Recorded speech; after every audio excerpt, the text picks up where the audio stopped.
that problem apparently better than the U.S. Corps of Engineers has done, right? If you're living in other areas, you're going to have other problems to deal with. Now, the picture that comes to my mind now, let's take Virginia, for instance. Statute that I have in mind here would say as following. The state passes this militia revitalization bill, and it authorizes each one of the counties, or some of the larger cities, I mean, places like Richmond, to set up a militia committee of safety. And the purpose of this organization would be, at the county level, to be the governmental entity that oversees the operation of the militia. And it would consist of some number of the county supervisors, the chief law enforcement officer, the county. 4 or 5 of these elected officials or appointed officials would be in this group, plus the leaders of the militia units that were formed. And then we'd form militia units initially on the basis of what used to be called independent companies, because we don't want to scare people right away. So we let people simply volunteer into this. And if you don't want to volunteer into it, you pay some amount of money as an exemption. Pay $50 a year as an exemption. Then you don't have to perform. Otherwise, you volunteer. And what we want you to do in your independent company is to structure yourself on one of whatever, 20 different possibilities. You could be a medical services company, you could be a police company, you could be a building, construction company, whatever it is. And then we'll leave some blank spaces down there. If you come up with a better idea, fill it in. And then after you've organized yourselves this way, maybe you have 50 people or 60 people, whatever, you come to the County Committee of Safety. Here's our petition. We've done this. These are the people that are organized. Here's what we're going to do. Here's our training program.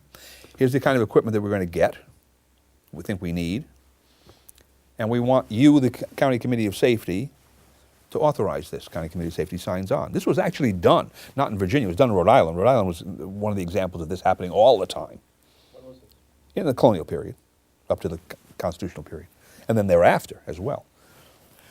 So through the independent company structure, we now find out the best way in each county to organize people. What kind of people do we need? How should we organize? How many do we need? How many do we need? How should they be organized? And we do this through essentially volunteers at this point, because we don't want necessarily to bring everybody, we don't need everybody right away to do this. And we don't want to alienate a lot of people who aren't ready to perform this function. And if they're willing to pay $25 to get out or $50 a year to get out, that's fine. Where does that money go? It goes to the militia group. So now the militia group has this money to buy equipment, to get to training facilities and what have you. And then we determine that the best way to organize a militia group or for the purposes in Warren County, Virginia, which is where we are now, is this way.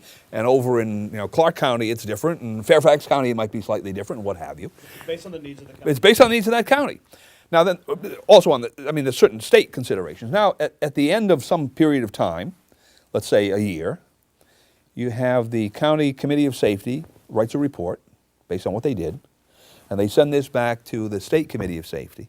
And the State Committee of Safety looks at that and says, aha, on the basis of this, we think we should amend this state statute to provide for this and this and this and this. And now that we have all this up, we're going to increase the exemption fee from $50 to $250. We're going to force more people into this.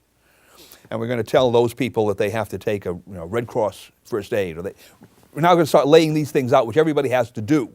So that at some stage down the line, maybe it'll be 5 years, maybe 10 years down the line, this country is going to look, this state, let's just say the state of Virginia, if we're the only ones that did it, we're going to look as well prepared as Switzerland for any kind of emergency. We don't care what it is. Natural disaster, epidemic, economic collapse, attack by the Chinese, you name it. We're going to be as well prepared as we could be. We may not have nuclear weapons to retaliate, but otherwise we're going to be as well prepared at the state and local level as we could be. Food security, medical security, police security, we're going to have that. None of which we have now. I should say police security, we have some of that, but not at the right level, and they're depending too much on Washington in any event. We're going to have that in this state. It will be maybe different in Nebraska, maybe different in Massachusetts, California, what have you. But at some stage down the road, this country is going to be completely organized for any kind of problem that would arise.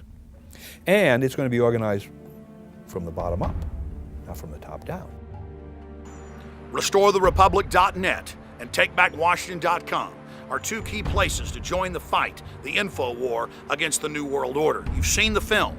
You understand the 10th Amendment, the difference between a republic and a democracy. Now get out there and get involved in organizations of like-minded Americans that understand the left-right paradigm is a fraud.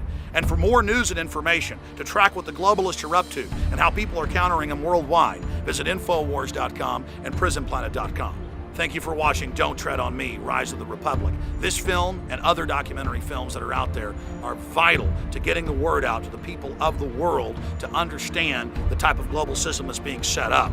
That's why the establishment is moving to censor the internet and censor alternative press and films, because we are kicking their butts together. And this film goes a long way towards realizing that dream of liberty and freedom and a republic in our time. Great job to the filmmakers, and great job to all of you out there that are going to spread this film to four winds.